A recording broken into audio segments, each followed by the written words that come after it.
Children are the threads connecting our culture's past to its future.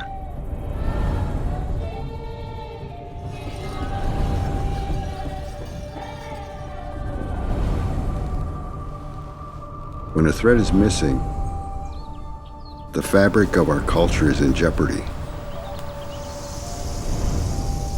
The child is everything. They are life. Our children are a gift from the Creator to teach, to love, to respect, to honor. They are the ones who are going to sustain the tribe. We didn't even know how many children were actually being removed from homes and put with non-native families. And me personally, I lost a relative because of that. And to this day, I have not been able to find her.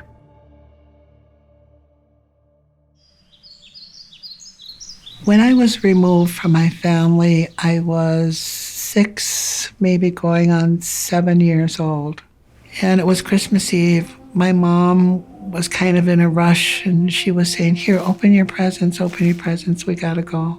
She had to have known that the county was trying to come and take us kids away, and she wanted to hide us. We didn't even clean up anything. All I remember is grabbing, I got a teddy bear, we all did, and went running out. When the social workers came and picked us up, they took us from my grandmother's house. My grandmother didn't want us to leave. She was willing to have us stay there. The social workers didn't believe that my grandmother's place was suitable because we didn't have running water, we didn't have electricity. And then we all slept in one room, and you slept on a floor, you made your bed, went to sleep, but it wasn't to the standards of what social workers thought was in the best interest. So we didn't live with my grandmother, even though she wanted us.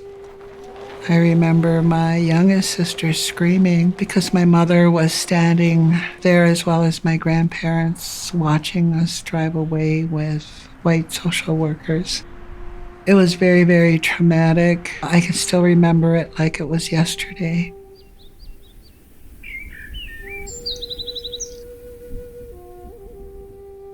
I lived between my grandmother and my aunt's place.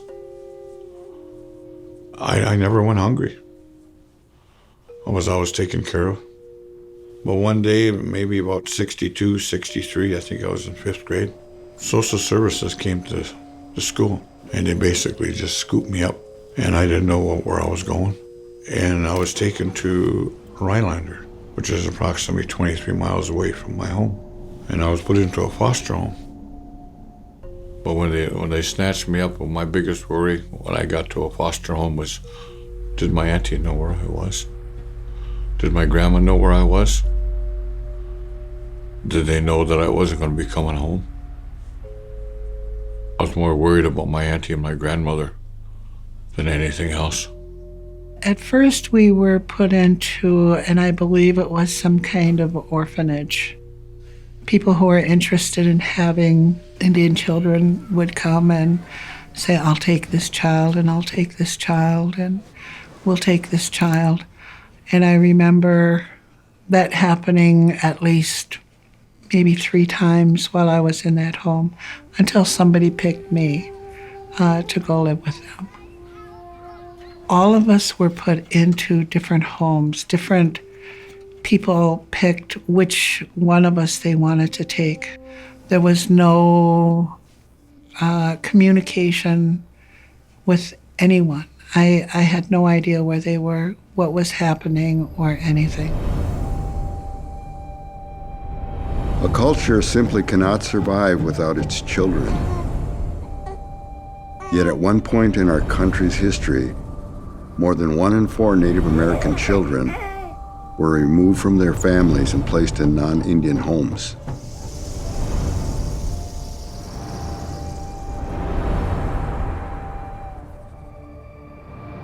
The Indian Child Welfare Act is a federal statute that was passed in 1978.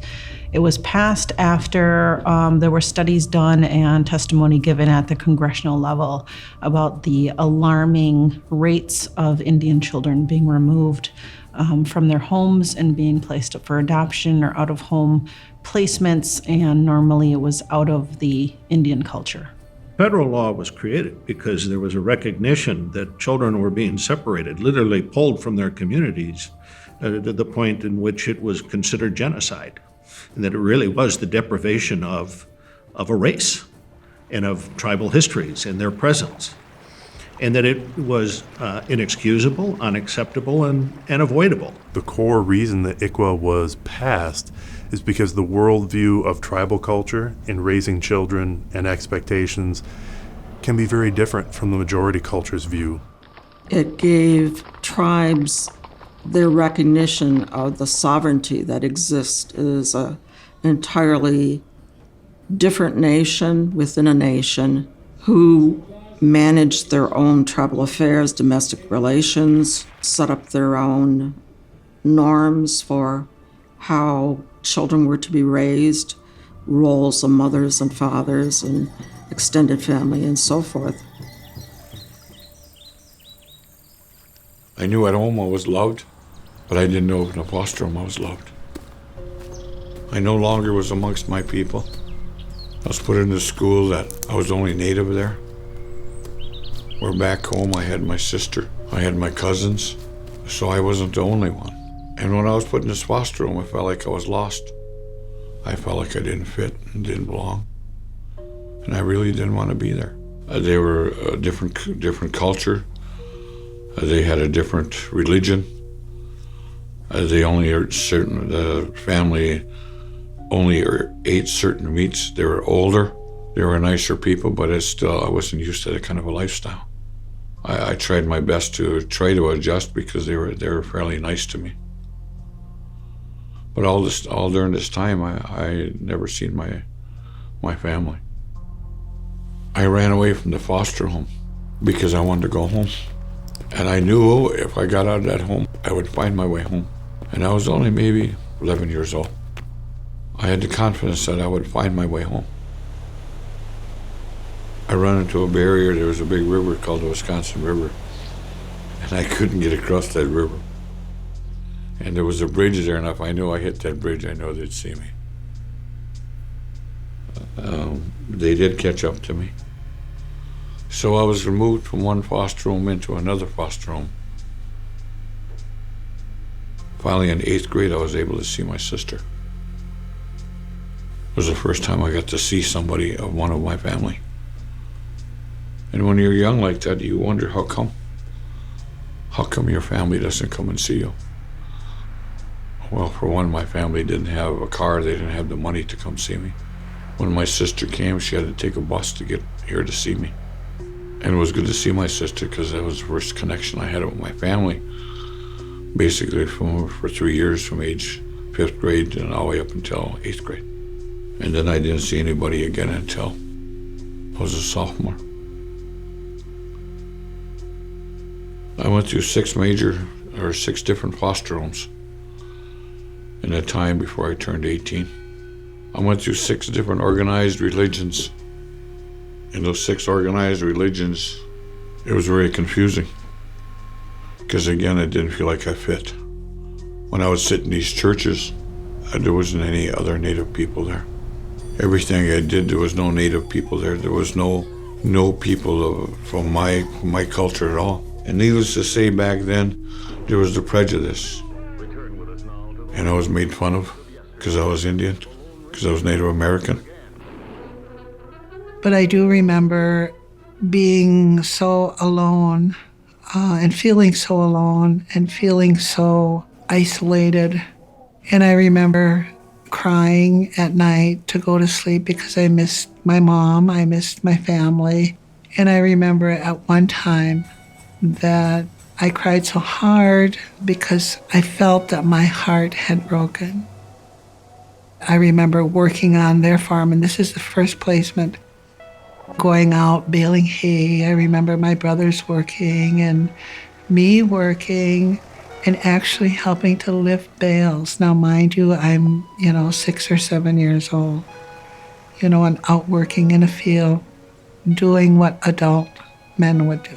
The second home was pretty much the same. It was more like, to me, getting a playmate for their own daughter, so she wouldn't be alone. Just seeing how her parents treated her and how they loved her and they'd laugh, and just be really, that was their daughter, but when it came to me, it was more just that I was there. My hair was cut immediately. I was put in school, facing a lot of hardship at school with other kids. I was the only Indian child within 30 miles, maybe 40 miles of this community. So really put up a lot, and took a lot of anti-Indian behavior. I remember sitting in school and reading the history books about the savages and how great Columbus was, and being shamed because there was so much negativity about being Indian.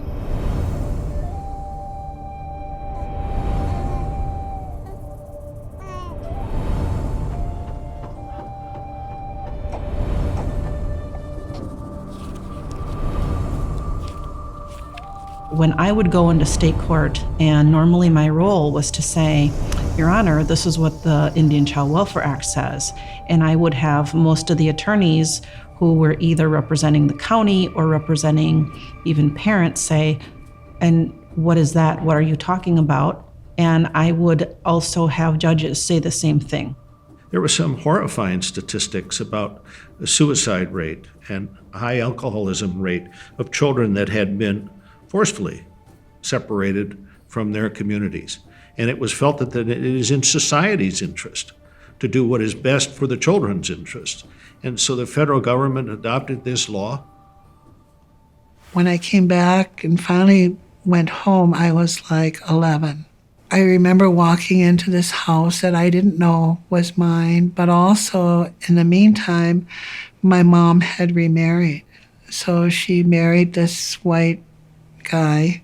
And part of that was to create some kind of stability because he had a job and all that kind of thing. But I remember walking in and not feeling like it was my home because he was there.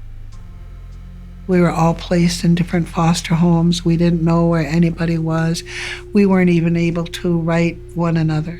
It took a while to start having a relationship, to have a sister and brother relationship because it was so foreign.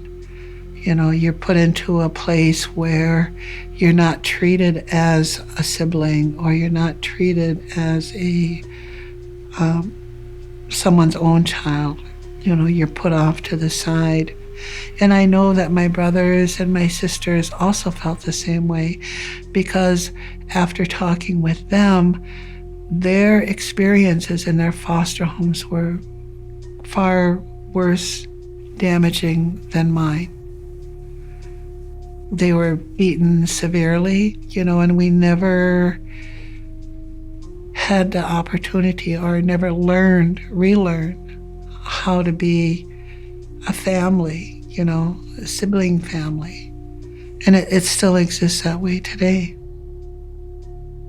But I do know as a result of that, us being separated, I know that my brothers started getting into juvenile delinquency stuff. They had to be like maybe 13 or 14, and they started getting into trouble. And both of them were eventually sent to the boys' school or whatever they called them back then.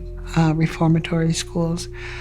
So they were both sent away, because of their behavior. My younger sister and I stayed with my mom. And then things started getting bad with my mother. She started, beating and being physically abusive to me. After, just 2 years after I had been home, I started running away.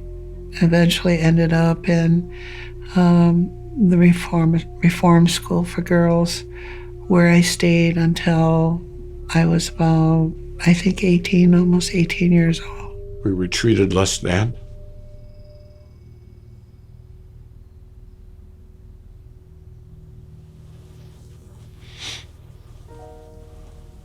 And some of them treated us like slaves. In some of my foster homes, I know the only reason I was there was because they got money to take care of me. The love wasn't there. I learned how to fight. So therefore, when someone made fun of me, and because I was Native American, I didn't care if I hurt him or not. I became me. I became a person that didn't know how to feel, and I only operated out of anger. I learned how to block out pain,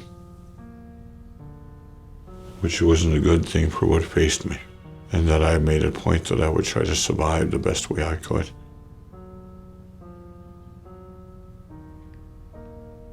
In a foster home, I never let people see me cry.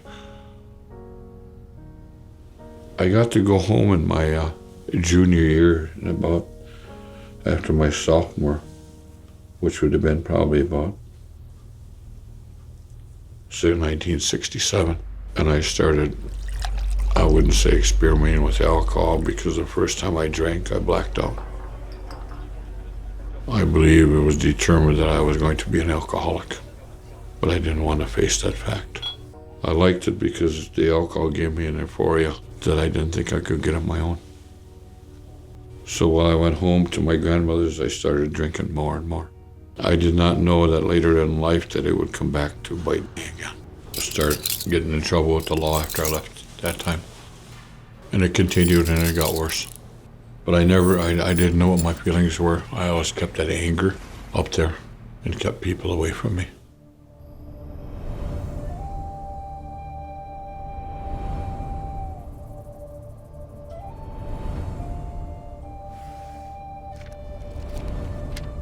Tribal children many times in counties that don't have a reservation or a large tribal presence. Those county courts may only see a ICWA case once a year, once every 5 years, so their state personnel, the judge, aren't very familiar with ICWA. And when you have to start from scratch, letting them know ICWA exists, and then educate them as to how that procedural layer interacts with the state law that they're used to, it's a huge uphill battle, and we thought there was a better way to do that. Almost 30 years later, you have the federal government coming along and saying to the state of Wisconsin, your compliance numbers aren't very good, and you really need to do something about it. ICWA wasn't working in the state of Wisconsin. And so what can we do in order to make a law stronger here? So that's why the codification of Chapter 48, which is a state law, and the Indian Child Welfare, which is a federal law. So by doing that, we're able to have a higher standard of making sure the social workers are doing what they need for placement of children. Tribes and a few people from the state started meeting on a regular basis to talk about a lot of issues, what we need to do. Among the things that was on the list that was created was to codify the Indian Child Welfare Act. We formed the codification work group with tribes, some state people from a couple of different state agencies. We just, at that point, started a very long process.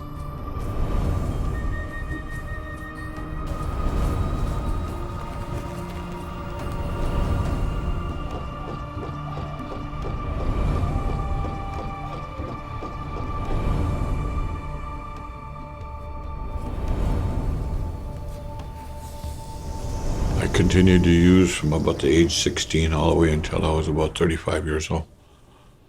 By that time, I'd seen in and out of jails. I'd also been in detox centers. I've been in treatment centers, and it just didn't work. I lost one family that I had a son with because of my alcohol and my drugs. And I had another family that I had a son with, another son. And with my drinking, I destroyed that relationship as well. And I survived out there for another year, drinking, drugging, being the, excuse my language, the hard ass, and not dealing with reality. Until one time I knew I had enough. And I asked my brother to put me in a treatment center. I stayed 6 months in a treatment center. I learned a lot of things. I learned about life. I learned about those feelings that I covered since I was in a foster home that I didn't want to feel. And I vowed that I would never lose track of those feelings again. And to this day, I don't believe I have. So in a treatment center, I had to open a can of worms with some of the things that I went through in a foster home. The feelings of inadequacy, the feelings of not belonging, the feelings of not being wanted, the feelings of not being loved. I had to open my life and look at everything all over again. So many times I wanted to run because I knew I could survive in that drinking world. But I didn't. I wanted something different. And I remember my grandmother telling me, she says, someday, sonny boy, you're going to go home.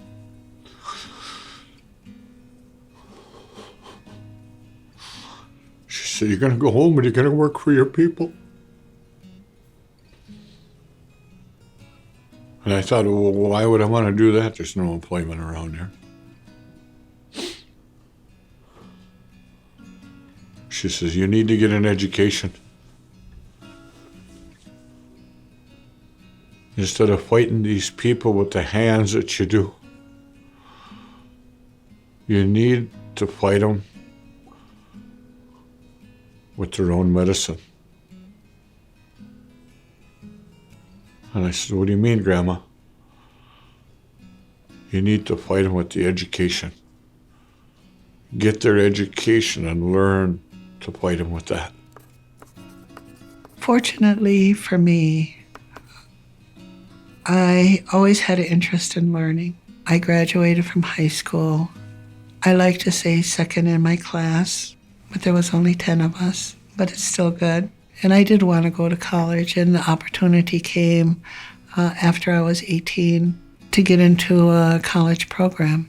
So I spent the young adult life, going into school, just taking advantage of that.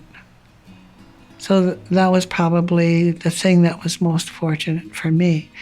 For my brothers and sisters, it wasn't. They went down the other path. They were in jail, in prison, drug addicts, so it wasn't good for them until the later years. First, when I went home, out of foster care, seeing relatives that I did recognize, and knowing that I was Ho-Chunk, participating in some of the feasts, at that time, but not really getting involved until much later in my life. But it was just knowing that I was Ho-Chunk that kind of saved me, even though I was still detached. I always felt welcomed by the tribe, and to have that healthy connection, to have that strength from the tribe, that's the best thing that can happen in terms of the best interest of that Indian child. When they are put out of that piece, that's when it's missing. That's when there's an emptiness, there's a void, not knowing fully who you are and really having that identity or strength as a Native and Indian person. To be a healthy human being, you have to have that. And the same with the tribe, you can't go on without having that connection or thread to children. And in time, as my sobriety took off, that old lady was right when she said, you will go back home and you will work for your people. For I started back as an alcohol and drug counselor back in my community. And then came the time that our tribal court started, and I was asked to run for judge. And the reason I bring this up is because now it all comes back around again. You have to keep in mind that the relations between the state government generally and tribal governments was not great. We had not all that long ago gone through all the spearfishing issues. There was a lot of racism in the state, a lot of lack of trust, obviously, on the part of tribes for the state, and vice versa. The first time in a long time that I've ever seen 11 tribes sitting at the same table talking about the same issues that are going on with them and actually standing up and saying, this is going to stop and we have to find a way to stop it. And the way to do that was to do WICWA. It was a lot of work, and I'll tell you what, there were times that we were sitting around the table and we didn't always agree, and yet we were able to understand and know that this needed to be done. So there was compromises, even within the group itself. There were people, key people, in the the State Department of Children and Families, who many of us trusted and felt that they were willing to come to the table with an unbiased attitude, and they were going to be integral in terms of understanding that office and who the key people there were that needed to be brought to the table and also consulted with and become a major stakeholder in all of this, that they had an ownership, if you will, for seeing the success of this. And we found those people, and they did stay by our side. And they were there when we were celebrating, and they were there when we were shouting with rage about some of the things and the deception and maneuvering that was being done. Some of the state officials that we work with, and I can just say right off the bat, Mark Mitchell, who was working for the department, was an absolute godsend. Mark is a prolific writer. So when we were drafting a lot of this, he was the one who went back. We would sit in a meeting and we would discuss and negotiate and argue and lay it all out on the table. And he was able to come back at the next meeting and say, okay, based on our previous meeting, this is what I have drafted. And it would really be a true reflection of what we wanted. But it was really a group drafting experience where a lot of the tribal representatives would get together, support one another, relay information and stories to help ensure that we had the strongest draft possible going into the negotiation phase. And some of it was also educating our very useful partner, the state of Wisconsin, on the tribe's perspective and why certain provisions were necessary and why certain language was necessary. And they became a very strong advocate right with us through the process. Or we would actually have assignments and say, okay, the attorney from Stockbridge is going to draft this, the attorney from Ho-Chunk is going to draft this, the attorney from Oneida is going to draft this, and on our next meeting, we're going to all come together and look at that language. It also gave us an opportunity, and this is a common practice, to Wisconsinize any kind of federal statute that a state is now going to codify. So that's exactly what we did. So terms that were very vague, we put more meat on the bone or gave it a lot more detail so that it meant a lot more and gave people more guidance as to what that term really meant. One of the issues we had with management of the department, and I think one of their delaying tactics, was constantly wanting us to rewrite, for, in my view, no apparent reason other than to delay the process. So we just did that. I couldn't even begin to tell you how many drafts there were of individual papers on individual issues. So it was an amazing amount of mail going back and forth. Every single change, no matter how minor, was done through the process that we had established. Even though we were at the end of a legislative session, we still wanted to get the bill out there, because just getting the bill out there, getting it circulated, requesting sponsors for the bill would give us time to go around and educate legislators and lobby for this bill. And so we were sitting in a meeting, and Secretary Abika came in and basically said, no, we're not going to do that. So you can imagine that was a pretty frustrating point, and we actually sat and had to go back about 10 steps and say why this was so extremely important to the tribes and what we were thinking in terms of strategy. We changed his mind, and so the bill was introduced. As frustrating as it was for everybody, I'm glad it didn't pass, because when we went back and really started working on it again, I think the end product that we had was much better than the first one. I think that there were probably 8 to 10 issues that separated various groups. Judges had particular concerns. District attorneys, the Milwaukee District Attorney's Office had a number of concerns. Social workers had concerns. Counties Association were afraid that some of the changes would impose unfunded mandates.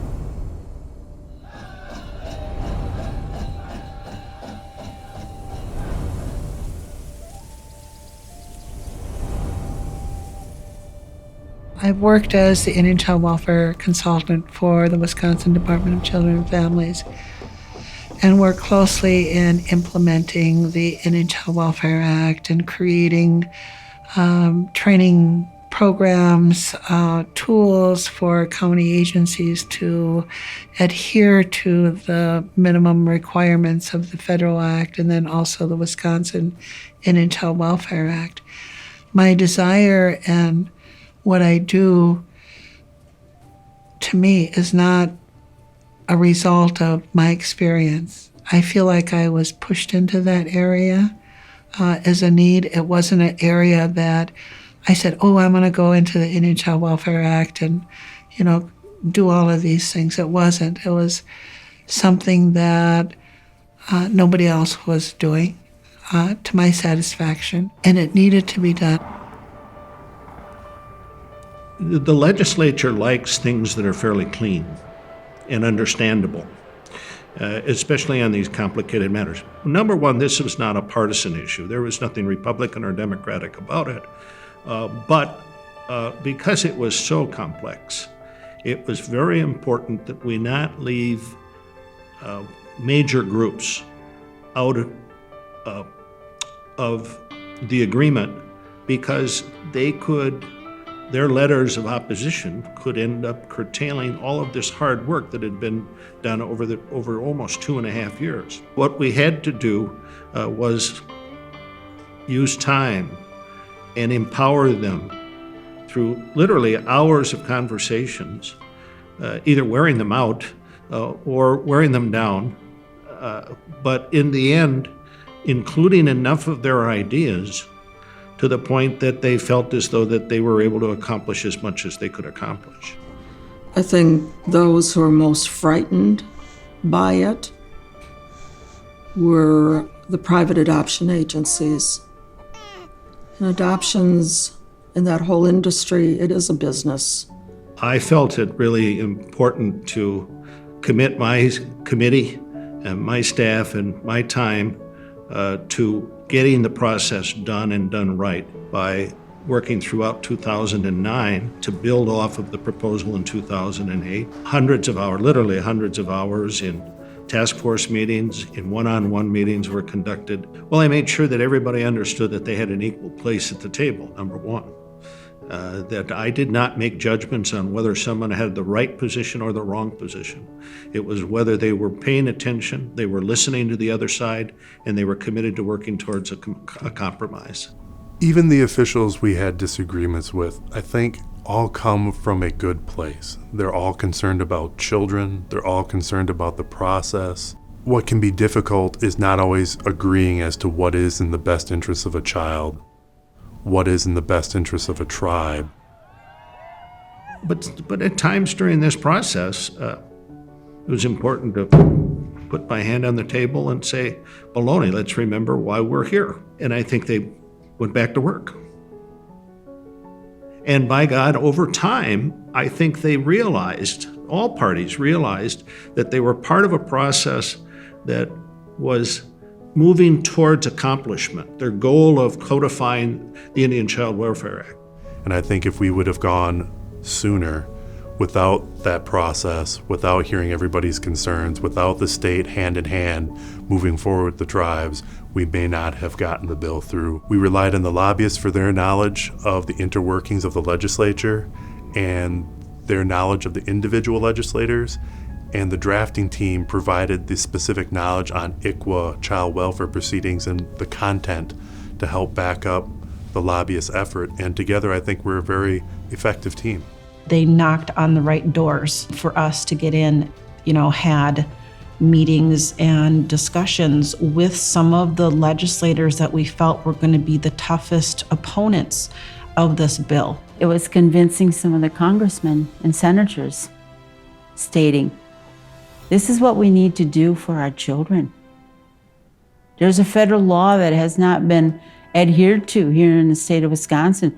We have not passed. In fact, we failed. So we want your support on this law. So I believe that it was just the perseverance and the dedication of the people who helped, not only the 11 tribes, but some of the people that work for the state too. The stakeholders were doing a lot of lobbying, as were we. And so we were constantly getting calls from legislators asking some of the most inane questions based on what they were told by the stakeholders. So we had a process where if we got the call, I would send an email out to Chris, Dennis, Carolyn, Rob, and say, okay, this legislator is asking this question. We have to get back to him today.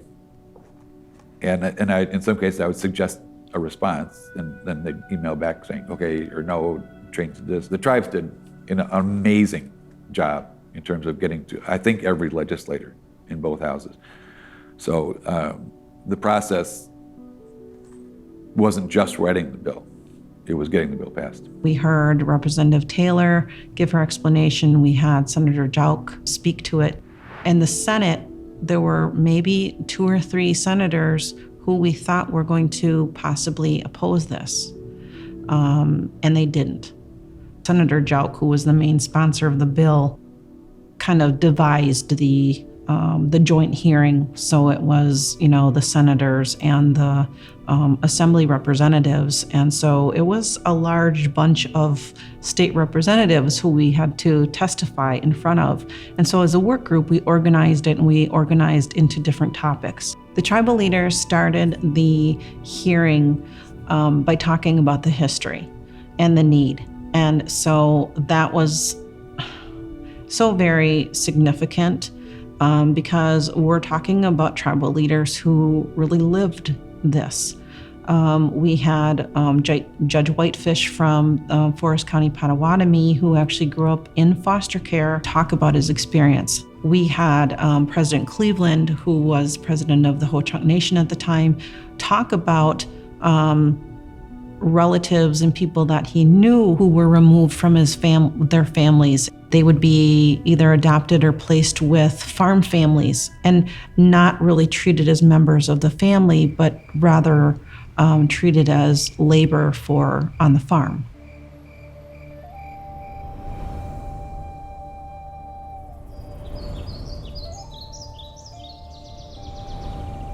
When the Indian Child Welfare Act passed in Wisconsin, it wasn't down the pipeline, it was an explosion.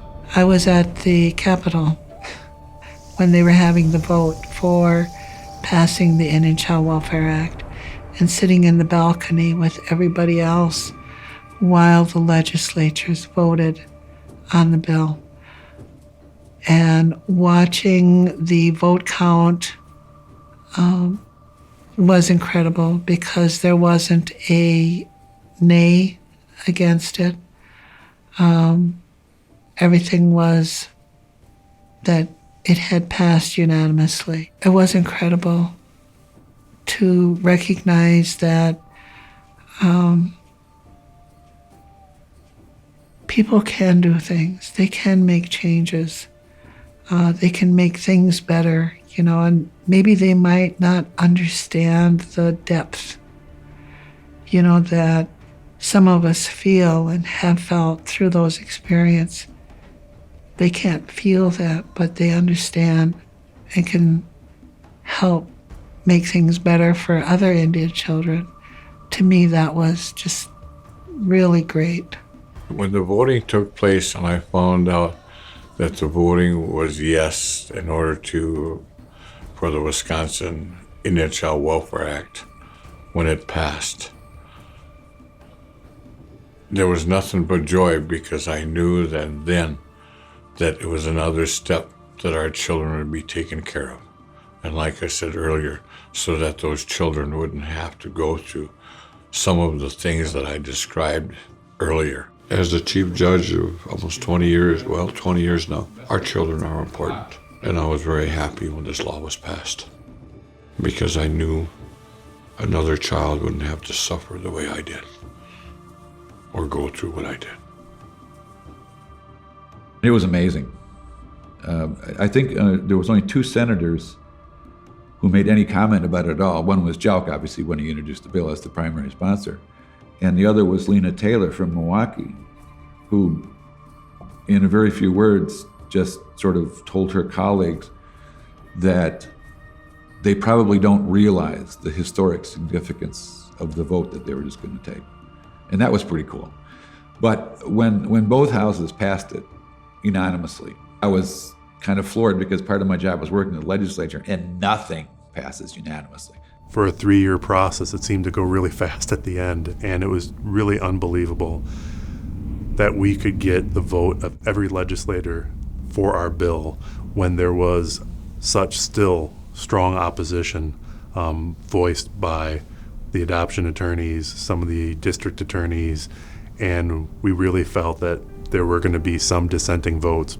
I knew long ago, maybe when I was a teenager, I don't know, late 20s, that my mom had other children, and that they were adopted out.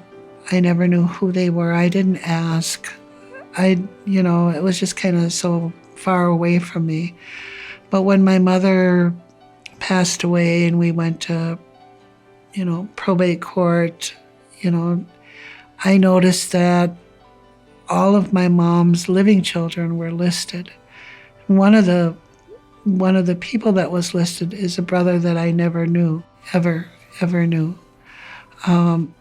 His twin sister came to us and we were able to meet her and kind of reconnect with her a little bit and her family. But her twin brother never was able to connect with us or communicate with us. But I do know that he is still out there. He's my brother. We've never talked, never met, ever. And I have different feelings about whether I should take the lead in contacting him because he doesn't know us. He's never met any of his siblings. I don't know how his response would be. I don't want to be rejected, that's part of it too. But more so, I don't want to interfere if he doesn't want the interference because I do know and realize that people who are adopted or in foster care have a different idea about reconnecting. Some of them are afraid to, and some of them don't want to, just because of what they've been taught while in foster care. And I remember the time, the first one that I took, this young man, I had to take him out of his home because they weren't making sure he was being in school. But when I had to take him out of his home, I watched that grandmother in the courtroom cry. The way my grandmother cried. And I watched him cry, and I watched him hold his grandma because I took him out of his home. And when I was done, because I couldn't show any emotion, I walked outside. And in my teachings, I put my tobacco down. And I knew that that was me maybe 25, 30 years before that. But only I wasn't given the ability to cry. I wasn't given the ability to hug my grandmother goodbye because I was snatched up and just put in a foster home. I wasn't able to say goodbye to my grandma because the system was different. But as I sit as a judge on this day, and today yet, what we have now protects our children so they don't have to feel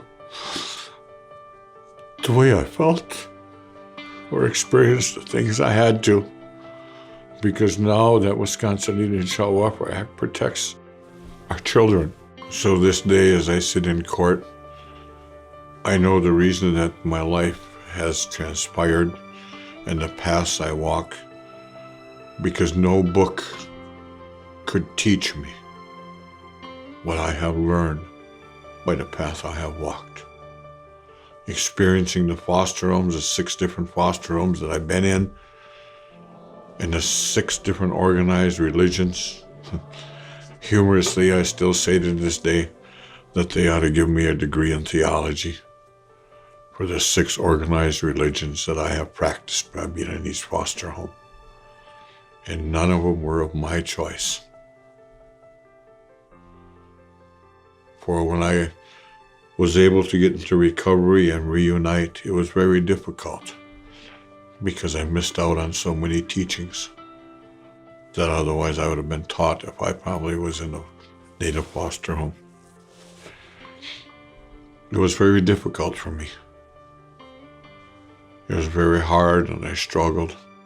But when I found out where I belonged in my own spirituality, I knew where I belonged in. And it wasn't in any one of those 6 organized religions. It was in a spirituality that basically is in our native country. And it's the Grand Medicine Lodge. And we look at what some of our teachings are is exactly some of those teachings that are in the Wisconsin Indian Child Welfare Act.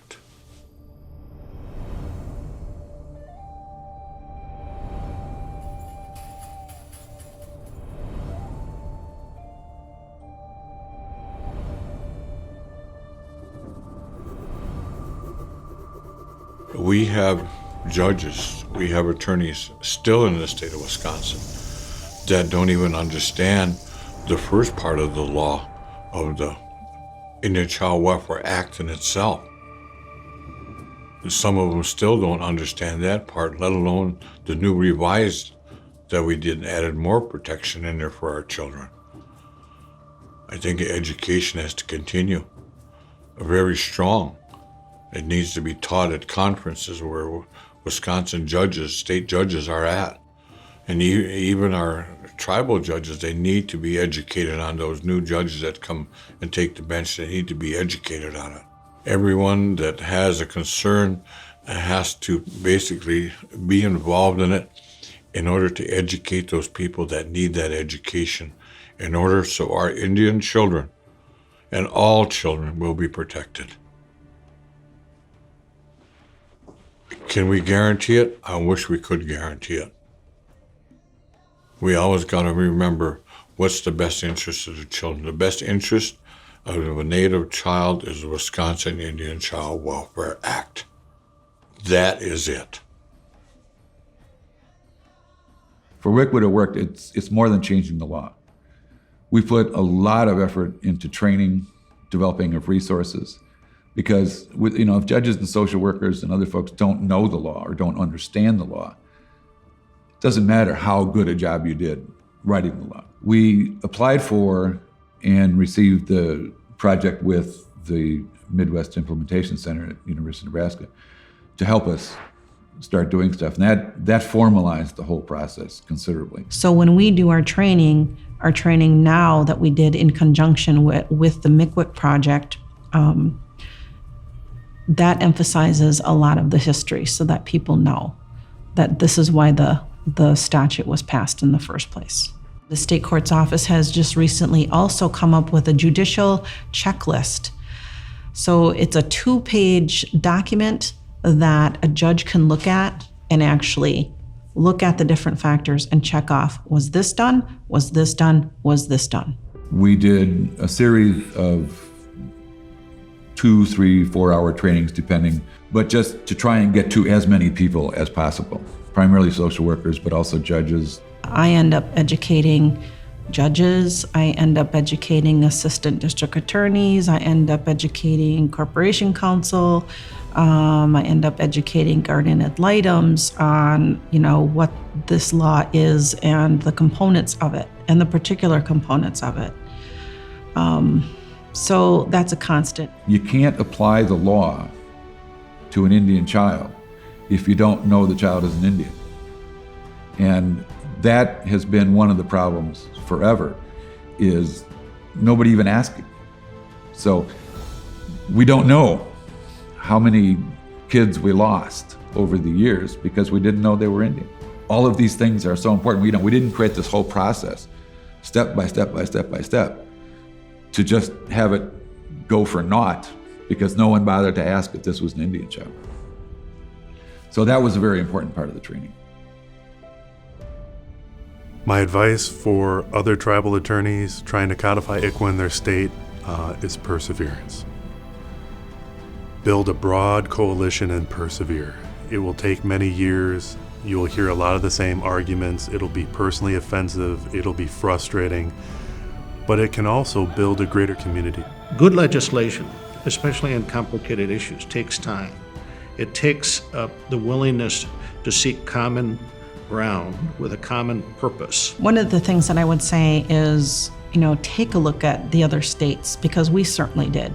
Iowa had done a codification fairly recently, so we did look to their efforts. Minnesota, long before, had the Minnesota Indian Family Preservation Act that codified parts of ICWA. You have to focus on the process, because we wouldn't have gotten where we got in terms of the quality of the product, I think, if we didn't have a process that allowed that to happen.